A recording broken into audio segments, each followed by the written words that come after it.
Giant globs of Globolight, one of my favorite chronos makes a return, and an indie MVP gets an LE. It's episode 89 of A Week in Watches, a semi-weekly look back at new releases and interesting stories from the watch industry. I'm Zach Weiss, co-founder of Worn Around, and I'll be your host today. There was a lot to choose from this week, so I just went with my favorites. Sorry to everything else. And don't worry, there isn't a story about the Moon Swatch being available online. Consider that sentence enough coverage of that. Christopher Ward lights up the deep. The C60 dive watches have always been a cornerstone of Christopher Ward's catalog. A line of contemporary divers with some vintage influences, they've always been defined by their value, good specs for a good price. Several generations in, one can chart the progress of the Christopher Ward brand by the C60. I first reviewed one in 2013, and it's remarkable to see how different they are today.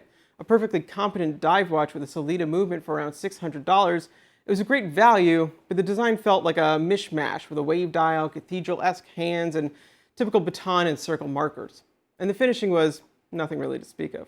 Now, a little over a decade later, the basic C60 has gone up in price some, starting closer to $900, but offers a more cohesive, contemporary design with all of the specs and features one could ask for, and finishing that belies its price tag. That's the basic model, but over the years, Christopher Ward has released various special editions and sublines that have taken the C60 into more rarefied territory, like the C60 Apex or C60 Concept, which featured skeletonized and high-end movement finishing on their in-house SH21 caliber, and the C60 Elite 1000, which maxed out water resistance at 1,000 meters. Now, Christopher Ward has announced their newest C60 variant, the Lumiére, which, as the name suggests, is all about light. This is clearest in the dial, which features 17 custom-shaped Globolight XP blocks. Globolight is a ceramic and superluminova composite that can be formed into any shape, glows super bright, and in all directions, as it's solid. Thus, markers can be seen from different angles. Christopher Ward uses this to good effect on the Lumiére by creating extremely tall baton markers for every hour, save 12, which is a large outline of a triangle. These appear to be at the maximum height they could have achieved before obstructing the hands, as they look absurdly tall for applied markers, which also looks very cool. Additionally, the Twin Flags logo is made of Globolight. The hands continue the treatment with thick slabs of Globolight. The hour and minute hands are the typical large arrow and straight sword of the C60 series, but skeletonized, with the Globolight outlining the hands for a sort of inverted look. The second hand is more straightforward, but also features Globolight on its tip. Though highly three-dimensional, the lack of metal housings for the applied markers and on hands gives the Lumiére a very graphic look that I find quite striking and appealing. The light theme continues to the case, which is created out of grade 2 titanium, so light because of the weight, not, light. While not the first time they've used titanium on a C60, the execution here looks a bit different. Coming in at 41 by 47.9 by 10.8 millimeters, which is a new size for a C60, the Lumiére has that classic dark titanium gray color and is pleasantly thin for a 300-meter diver. It also has a ceramic bezel with lumed numerals, a helium escape valve, and cool little bolt-on crown guards. Powering the C60 Lumiére is a chronometer-certified Solita SW300. Available in blue, gray, and orange, all of which have stippled surfaces and a slight dégradé effect, the C60 Lumiére comes in at $1,975 on a rubber strap, or $2,390 on a titanium bracelet with micro-adjust clasp. Clearly, this is a far cry from the $600 super value C60s of a decade ago, but I think, as anyone who has handled a Christopher Ward in the last few years can agree, they make watches that are worth what they charge. Apparently, the dial and hands on this model cost something like 4 times their usual to produce, just because of the lume. Sinn brings back a killer chrono. I am personally very excited about this next one. Sinn has finally decided to pay some attention to one of my favorite watches from their archives, the 156.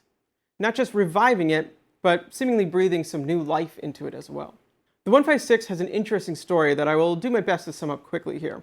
It all starts with the Heuer Bundeswehr 1550 SG, aka the Heuer Bund, a military-issued flyback chronograph made in the 60s and 70s. It was an epic tool watch with a 43mm case and wide friction bezel that had a very distinct layout. In the 1980s, Helmut Sinn bought batches of decommissioned Bunds, serviced them, and rebadged them as Sinns, calling them the 155, which is a very interesting way of making a new watch, but let's not dwell on that too much. In the late 1980s, Sinn created the 156 as the next evolution of the Bund, upgraded with modern automatic chronograph movements, most notably the Lumiére 5100, the best chronograph movement that ever was, and yes, I'll fight over that. The 5100 was notoriously tough and could withstand high amounts of shock, making them perfect for pilot watches, earning them a place in the NATO chronographs made by Tutima for use by fighter jet pilots in the 90s. Not to mention going to space in the Sinn 142 and the Fortis Cosmonaut. But more importantly, they are central minute chronographs with day dates and 24-hour hands, like everything you could want in a movement. Anyway, the 156 retained the case and bezel design of the Bund and the overall look and feel of the dial as well, though altered to accommodate a different movement layout and with slightly different hands. The resulting watch is, in my humble opinion, one of the coolest watches ever made, combining the aggressive yet vintage style of the Bund with the super rugged Lumiére 5100. The original 156 was made for around 20 years and remains a relatively affordable gem for fans of neo-vintage watches. And that brings us to now, and Sinn's announcement of the 156.1 and 156.1e, a production watch and a limited edition, respectively. The 156.1 can be seen as the modern follow-up to the original 156. It's very faithful in its overall look and styling, though not exactly the same either, such as the use of red instead of orange, and features upgrades befitting of a modern Sinn. One seemingly obvious difference is the lack of a 24-hour subdial at 12.